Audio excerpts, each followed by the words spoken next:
ಅಪೇಕ್ಷಳ ಮದುವೆ ವಿಷಯ ಮಾತನಾಡಲು ನಿರ್ಧರಿಸಿದ ಅಗಸ್ತ್ಯ ಅಪೇಕ್ಷ ಹಾಗೂ ಆನಂದನ ಜೊತೆ ಮೈಸೂರಿಗೆ ತೆರಳಿದನು. ಮನೆಗೆ ಬಂದ ಹರ್ಷವರ್ಧನ್ಗೆ ಅಪೇಕ್ಷ ಹಾಗೂ ಆನಂದನನ್ನು ನೋಡಿ ಆಶ್ಚರ್ಯವಾಯಿತು. ಮನೆಯೊಳಗೆ ಬಂದ ಹರ್ಷವರ್ಧನನನ್ನು ನೋಡಿದ ಅಪೇಕ್ಷ, ಅಗಸ್ತ್ಯ ಅಂಕಲ್ ಬಂದರು ಎಂದು ಹೇಳಿ ನಮಸ್ತೆ ಅಂಕಲ್ ಎಂದು ಎದ್ದು ಕೈ ಮುಗಿದು ಹರ್ಷವರ್ಧನನಿಗೆ ನಮಸ್ಕರಿಸಿದಳು. ಹರ್ಷವರ್ಧನ್ ಬಂದ ವಿಷಯ ತಿಳಿದ ಅಗಸ್ತ್ಯ ಹಾಗೂ ಆನಂದ್ ಸಹ ಎದ್ದು ನಿಂತರು. ನೀನು ವಿನೋದ ಮಗಳಲ್ವಾ ಎಂದು ನಮಸ್ಕರಿಸಿದ ಅಪೇಕ್ಷಳನ್ನು ಕೇಳಿದರು ಹರ್ಷವರ್ಧನ್. ಹೌದು ಅಂಕಲ್ ಎಂದಳು ಅಪೇಕ್ಷ. ಕೂತ್ಕೊಳ್ಳಮ್ಮ ಬರ್ತೀನಿ ಎಂದು ಹೇಳಿ ತಮ್ಮ ಕೋಣೆಗೆ ಹೋದರು ಹರ್ಷವರ್ಧನ್. ಅಬ್ಬ, ಸದ್ಯ ನಿಮ್ಮಪ್ಪ ಕಾಮಾಗಿ ಮಾತಾಡಿದ್ರು ಎಂದು ಉಸಿರು ಬಿಟ್ಟನು ಆನಂದ್. ಇಷ್ಟೇ ಕಾಮಾಗಿ ನಮ್ಮ ಮದುವೆಗೆ ಒಪ್ಪಿಗೆ ನೀಡಿದ್ರೆ ಸಾಕು ಎಂದಳು ಅಪೇಕ್ಷ. ಇದೇನು ಅಗಸ್ತ್ಯ, ನಾವು ಮಾತಾಡ್ತಾ ಇದ್ರು ನೀನು ಸುಮ್ಮನೆ ಕೂತಿದ್ಯಾ? ಮೌನವಾಗಿದ್ದ ಅಗಸ್ತ್ಯನನ್ನು ಕೇಳಿದನು ಆನಂದ್. ಏನಿಲ್ಲ ಕಣೋ, ಒಂದು ಕೇಸ್ ಬಗ್ಗೆ ಯೋಚನೆ ಮಾಡ್ತಿದ್ದೆ ಎಂದನು ಅಗಸ್ತ್ಯ. ಹೀಗೆ ಮೂವರೂ ಮಾತನಾಡುತ್ತಾ ಕುಳಿತಿದ್ದರು. ಹರ್ಷವರ್ಧನ್ ಸ್ವಲ್ಪ ಸಮಯದ ನಂತರ ತನ್ನ ಕೋಣೆಯಿಂದ ಹೊರಬಂದು ತನ್ನ ಮಗ ಆತನ ಸ್ನೇಹಿತರಿದ್ದ ಸ್ಥಳಕ್ಕೆ ಬಂದರು. ಅವರು ಬಂದ ಕೂಡಲೇ ಮೂವರೂ ಎದ್ದು ನಿಂತರು. ಅದನ್ನು ನೋಡಿದ ಹರ್ಷವರ್ಧನ್, ಹೇ ಏನಾಯಿತು, ಯಾಕೆದ್ದು ನಿಂತ್ರಿ? ಸಿಟ್ ಡೌನ್, ಬಿ ಕಂಫರ್ಟಬಲ್ ಎಂದರು. ಮೂವರೂ ಕುಳಿತರು. ಮತ್ತೆ ವಿನೋದ ಹೇಗಿದ್ದಾಳೆ ಅಪೇಕ್ಷಳನ್ನು ಕೇಳಿದನು ಹರ್ಷವರ್ಧನ್. ಚೆನ್ನಾಗಿದ್ದಾರೆ ಅಂಕಲ್ ಎಂದಳು ಅಪೇಕ್ಷ. ನಿಮ್ಮಮ್ಮ ಮತ್ತು ಸಾವಿತ್ರಿ ಇಬ್ಬರು ಪ್ರಾಣ ಸ್ನೇಹಿತರು, ಒಬ್ಬರನ್ನೊಬ್ಬರು ಬಿಟ್ಟು ಕೊಡ್ತಿರಲಿಲ್ಲ. ಮದುವೆ ಆದಮೇಲೆ ಅವರಿಬ್ಬರು ದೂರ ಆದರು. ಆದರೆ ಸಾವಿತ್ರಿ ಅರ್ಧಕ್ಕೆ ನಮ್ಮನ್ನು ಬಿಟ್ಟು ಹೋದ್ಲು ಎಂದು ತನ್ನ ಹೆಂಡತಿಯನ್ನು ನೆನೆದು ಕಣ್ಣಿನಲ್ಲಿ ನೀರು ತುಂಬಿ ಹೇಳಿದನು ಹರ್ಷವರ್ಧನ್. ಅಂಕಲ್ ಸಮಾಧಾನ ಮಾಡಿಕೊಳ್ಳಿ, ಆಂಟಿ ಎಲ್ಲೂ ಹೋಗಿಲ್ಲ, ನಮ್ಮ ಜೊತೆ ಸದಾ ಇರ್ತಾರೆ. ಅಮ್ಮ ನಿಮ್ಮ ಬಗ್ಗೆ, ನಿಮ್ಮ ಪ್ರೀತಿ ಬಗ್ಗೆ, ಸಾವಿತ್ರಿ ಆಂಟಿ ಬಗ್ಗೆ ತುಂಬ ಹೇಳ್ತಾ ಇರ್ತಾರೆ ಎಂದಳು ಅಪೇಕ್ಷ. ಏನು ವಿಷಯ, ಇಷ್ಟು ದೂರ ಬಂದಿದ್ದೀರಾ?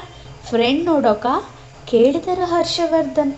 ಹೌದು ಅಂಕಲ್, ಅಗಸ್ತ್ಯನ ಮೀಟ್ ಮಾಡ್ಕೊಂಡು ಹೋಗೋಣ ಅಂತ ಬಂದ್ವಿ ಎಂದನು ಆನಂದ್. ನೀನು ಆನಂದ್ ಅಲ್ವಾ? ಚಿಕ್ಕ ವಯಸ್ಸಿನಲ್ಲಿ ನಮ್ಮ ಅಗಸ್ತ್ಯನ ಫ್ರೆಂಡ್ ಅಲ್ವಾ ನೀನು ಎಂದರು ಹರ್ಷವರ್ಧನ್. ನಿಮಗೆ ಇನ್ನೂ ನೆನಪಿದೆಯಾ ಎಂದನು ಆನಂದ್. ಎಸ್, ಇಷ್ಟು ಬೇಗ ನಿಮ್ಮನ್ನು ಮರೆಯೋಕ್ಕಾಗುತ್ತಾ ಎಂದರು ಹರ್ಷವರ್ಧನ್. ಅಪ್ಪ, ನಾನು ನಿಮ್ಮ ಹತ್ರ ಒಂದು ವಿಷಯ ಹೇಳಬೇಕು ಎಂದನು ಅಗಸ್ತ್ಯ. ಓ, ಅಪ್ಪ ಅನ್ನೋದು ಇವಾಗ ನೆನಪಾಯ್ತಾ ನಿನಗೆ? ಅದೇನು ಹೇಳಪ್ಪ ಕೇಳಿದರು ಹರ್ಷವರ್ಧನ್. ನಾನು ಮದುವೆ ಮಾಡ್ಕೋಬೇಕು ಅಂತ ಅಂದ್ಕೊಂಡಿದ್ದೀನಿ ಎಂದನು ಅಗಸ್ತ್ಯ. ಮದುವೆನಾ? ಓಕೆ ಫೈನ್, ಮಾಡ್ಕೊ ಎಂದರು ಹರ್ಷವರ್ಧನ್. ಸುಮ್ಮನೆ ಮಾಡ್ಕೊ ಅಂದರೆ ಏನು, ಅದಕ್ಕೆ ನಿಮ್ಮ ಒಪ್ಪಿಗೆ ಬೇಕು ಎಂದನು ಅಗಸ್ತ್ಯ. ನನ್ನ ಒಪ್ಪಿಗೆ ಇದಕ್ಕಾದರೂ ಬೇಕು ಅಂತ ಅನಿಸಿದೆ ಅಲ್ವಾ? ಇರಲಿ ಬಿಡು, ಎಷ್ಟೇ ಆದರೂ ನೀನು ನನ್ನ ಮಗ. ಹುಡುಗಿ ಯಾರು ಎಂದು ಕೇಳಿದರು ಹರ್ಷವರ್ಧನ್. ಅದು ಅಪ್ಪ, ಹುಡುಗಿ ಎಂದು ತಡವರಿಸಿದನು ಅಗಸ್ತ್ಯ. ಯಾರು ಹೇಳು ಕೇಳಿದರು ಹರ್ಷವರ್ಧನ್. ಅದು ಅದು ಅಪ್ಪ ಎಂದು ಅರ್ಧಕ್ಕೆ ಮಾತು ನಿಲ್ಲಿಸಿದನು ಅಗಸ್ತ್ಯ. ಇದೇನಿದು ಅಪ್ಪ, ಅದು ಅದು ಅಂದರೆ ಏನರ್ಥ ಮಾಡ್ಕೊಳ್ಳಿ? ಹುಡುಗಿ ಯಾರು ಅಂತ ಕೇಳಿದ್ದು ಎಂದು ಪುನಃ ಕೇಳಿದರು ಹರ್ಷವರ್ಧನ್. ಅದೇ ಅಪ್ಪ ಹೇಳ್ತೀನಿ ಎಂದು ಮತ್ತೆ ತಡವರಿಸಿದನು ಅಗಸ್ತ್ಯ. ನೀನು ಹೇಳುವಷ್ಟರಲ್ಲಿ ನಾಳೆ ಬೆಳಗ್ಗೆ ಆಗೋಗಿರುತ್ತೆ ಎಂದು ಅಗಸ್ತ್ಯನಿಗೆ ಹೇಳಿ ಹರ್ಷವರ್ಧನ್ ಕಡೆಗೆ ತಿರುಗಿ, ಅಂಕಲ್ ಹುಡುಗಿ ಯಾರು ಅಂತ ನಾನು ಹೇಳ್ತೀನಿ ಎಂದನು ಆನಂದ್. ಯಾರು ಅಂತ ನೀನಾದರೂ ಹೇಳಪ್ಪ ಕೇಳಿದರು ಹರ್ಷವರ್ಧನ್. ಇನ್ಯಾರು? ನಮ್ಮ ಅಪೇಕ್ಷಾ ಎಂದನು ಆನಂದ್. ಅಪೇಕ್ಷಾ ಹೆಸರು ಕೇಳಿ ಹರ್ಷವರ್ಧನ್, ಏನು ಅಪೇಕ್ಷಾನಾ ಎಂದು ಆಶ್ಚರ್ಯದಿಂದ ಕೇಳಿದರು. ಯಾಕಂಕಲ್ ಗಾಬರಿ ಆಗಿದ್ದೀರಾ ಕೇಳಿದನು ಆನಂದ್. ಹರ್ಷವರ್ಧನ್ ತುಂಬ ಹೊತ್ತು ಯೋಚಿಸುತ್ತಾ ಕುಳಿತರು. ಹರ್ಷವರ್ಧನನ ಮೌನ ಅಗಸ್ತ್ಯ, ಅಪೇಕ್ಷಾ ಹಾಗೂ ಆನಂದನಿಗೆ ಭಯದ ಜೊತೆಗೆ ಗಾಬರಿ ಉಂಟು ಮಾಡಿತು. ಅಪ್ಪ ಏನಾಯಿತು, ಯಾಕೆ ಸೈಲೆಂಟ್ ಆದ್ರಿ? ಅಪೇಕ್ಷೆ ನಿಮಗೆ ಒಪ್ಪಿಗೆ ಇಲ್ವಾ? ಕೇಳಿದನು ಅಗಸ್ತ್ಯ. ಅಂಕಲ್, ಪ್ಲೀಸ್ ಮಾತಾಡಿ. ನಿಮಗೆ ಇಷ್ಟ ಇಲ್ಲ ಅಂದರೆ ಹೇಳಿ, ಬಲವಂತವಾಗಿ ಒಪ್ಪೋದು ಬೇಡ ಎಂದಳು ಅಪೇಕ್ಷಾ ಕಣ್ಣಿನಲ್ಲಿ ನೀರು ತುಂಬಿಕೊಂಡು. ಅಪೇಕ್ಷಾ, ಅಳಬೇಡ, ಅಪ್ಪ ಖಂಡಿತ ಒಪ್ಪುತ್ತಾರೆ, ನೀನು ಅಳಬೇಡ ಎಂದನು ಅಗಸ್ತ್ಯ. ಇಲ್ಲ ಅಗಸ್ತ್ಯ, ಅಂಕಲ್ ಸೈಲೆಂಟ್ ಆಗಿರೋದು ನೋಡಿದರೆ ಅವರಿಗೆ ನಾನು ಇಷ್ಟ ಇಲ್ಲ ಅನಿಸುತ್ತೆ. ಮೋಸ್ಟ್ಲಿ ನಾವಿಬ್ಬರೂ ಒಂದಾಗಲ್ಲ. ನಾನು ನೀನು ಚಿಕ್ಕ ವಯಸ್ಸಿನಿಂದ ಎಷ್ಟು ಅನ್ಯೋನ್ಯವಾಗಿದ್ವಿ. ಆವಾಗ ನಮ್ಮ ಮನಸ್ಸಿನಲ್ಲಿದ್ದದ್ದು ಬರೀ ಸ್ನೇಹ ಮಾತ್ರ. ಈಗಲೂ ಹಾಗೇ ಇರೋಣ. ಮಧ್ಯದಲ್ಲಿ ಹುಟ್ಟಿದ ಈ ಪ್ರೀತಿ ಮಧ್ಯದಲ್ಲೇ ಮುಗಿದು ಹೋಗೋದು ಒಳ್ಳೆಯದು. ಮುಂದೆ ನಾವಿಬ್ಬರು ಒಳ್ಳೆಯ ಸ್ನೇಹಿತರಾಗಿ ಇರೋಣ. ಆನಂದ್, ಬಾ ಹೊರಡೋಣ ಎಂದಳು ಅಪೇಕ್ಷಾ. ಅಪೇಕ್ಷಾ, ನಿಂತ್ಕೋ ಪ್ಲೀಸ್, ನನ್ನ ಬಿಟ್ಟು ಹೋಗಬೇಡ. ಅವರಿಗೆ ಇಷ್ಟ ಇಲ್ಲ ಅಂತ ನಾನು ಪ್ರೀತಿ ಮಾಡಿರೋ ಹುಡುಗಿನ ಬಿಟ್ಕೊಡಲ್ಲ ಎಂದನು ಅಗಸ್ತ್ಯ. ನನ್ನಿಂದ ತಂದೆ ಮಗ ದೂರ ಆಗೋದು ಬೇಡ.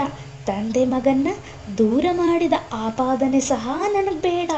ನೀನು ಅಂಕಲ್ ಖುಷಿಯಾಗಿರಿ. ಅಮ್ಮ ಏನು ಇದರಿಂದ ಬೇಜಾರಾಗಲ್ಲ. ಸ್ವಲ್ಪ ದಿನ ಇದನ್ನೆಲ್ಲ ಮರೆಯುವ ತನಕ ನೋವಾಗುತ್ತೆ ಅಷ್ಟೇ ಎಂದು ಹೊರಡಲು ಸಿದ್ಧಳಾದಳು. ಅಪೇಕ್ಷಾ, ದುಡುಗಿ ನಿರ್ಧಾರ ಮಾಡಬೇಡ, ಸ್ವಲ್ಪ ಯೋಚನೆ ಮಾಡು ಎಂದನು ಆನಂದ್. ಯೋಚನೆ ಮಾಡಿನೇ ನಿರ್ಧಾರ ಮಾಡಿರೋದು ಆನಂದ್. ಲೇಟ್ ಆಗುತ್ತೆ, ಬಾ ಹೋಗೋಣ ಎಂದು ಆನಂದನ ಜೊತೆ ಹೊರಡಲು ಸಿದ್ಧಳಾದಳು ಅಪೇಕ್ಷಾ. ಹೊರ ಹೋಗುತ್ತಿದ್ದ ಅಪೇಕ್ಷಳ ಕೈ ಹಿಡಿದನು ಅಗಸ್ತ್ಯ. ಅಪೇಕ್ಷಳ ಕಣ್ಣಂಚಿನಲ್ಲಿ ನೀರು ಧುಮುಕಲು ಸಹ ಹಿಂಜರಿಯುತ್ತಿತ್ತು. ತನ್ನ ಮನಸ್ಸಿನ ನೋವನ್ನು ತನ್ನಲ್ಲೇ ಮುಚ್ಚಿಟ್ಟು ಹೋಗಿ ಬರುವೆ ಎನ್ನುವಂತೆ ಕಣ್ಣಿನಲ್ಲೇ ಹೇಳುತ್ತಾ ಅಗಸ್ತ್ಯ ಹಿಡಿದಿದ್ದ ತನ್ನ ಕೈಯನ್ನು ಬಿಡಿಸಿಕೊಂಡು ಮುನ್ನಡೆದಳು ಅಪೇಕ್ಷಾ. ಅಪೇಕ್ಷಾ ತನ್ನ ಕೈಯನ್ನು ಬಿಡಿಸಿಕೊಂಡ ಕೂಡಲೇ ತನ್ನ ತಂದೆಯ ಬಳಿಗೆ ಹೋದ ಅಗಸ್ತ್ಯ. ಅಪ್ಪ, ಅಪ್ಪ, ಅಪೇಕ್ಷಾ ಹೋಗ್ತಿದ್ದಾಳೆ, ನಿಂತ್ಕೊ ಅಂತ ಹೇಳಪ್ಪ. ಅಪ್ಪ ಪ್ಲೀಸ್, ಅವಳೆಲ್ಲ ಅಂದರೆ ನನ್ನ ಕೈಯಲ್ಲಿ ಇರೋದಕ್ಕಾಗಲ್ಲ ಅಪ್ಪ.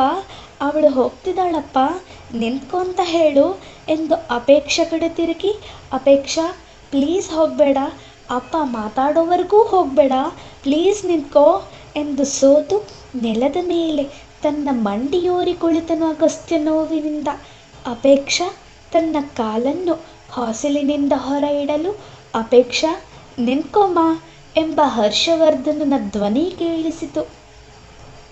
ಆ ಮಾತು ಕೇಳಿ ಅಪೇಕ್ಷಾ ಹಿಂದೆ ತಿರುಗಿ ನೋಡಿದಳು.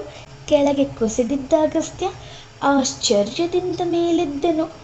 ಆನಂದ್ ಆಶ್ಚರ್ಯದಿಂದ ಹಾಗೇ ನಿಂತನು. ಬಾರಮ್ಮ ಇಲ್ಲಿ ಎಂದು ಅಪೇಕ್ಷಳನ್ನು ಕರೆದರು ಹರ್ಷವರ್ಧನ್. ನಾನಾ ಎಂದು ಕೇಳಿದಳು ಅಪೇಕ್ಷಾ.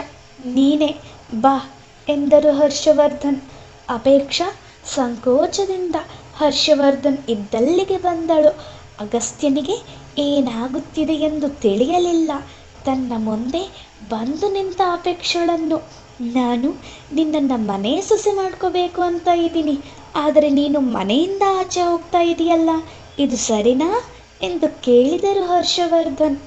ಹರ್ಷವರ್ಧನನ ಮಾತು ಅಪೇಕ್ಷಾ ಹಾಗೂ ಅಗಸ್ತ್ಯನಿಗೆ ನಂಬಲು ಅಸಾಧ್ಯವಾಯಿತು. ಅಗಸ್ತ್ಯನಿಗೆ ಸಂತೋಷ ತಡೆಯಲಾಗಲಿಲ್ಲ. ಅಪೇಕ್ಷಾ ಆ ಮಾತು ಕೇಳಿ ಬಹಳ ಖುಷಿಪಟ್ಟಳು. ಅಂಕಲ್, ನಿಜ ಹೇಳ್ತಾ ಇದ್ದೀರಾ ಕೇಳಿದಳು ಅಪೇಕ್ಷಾ.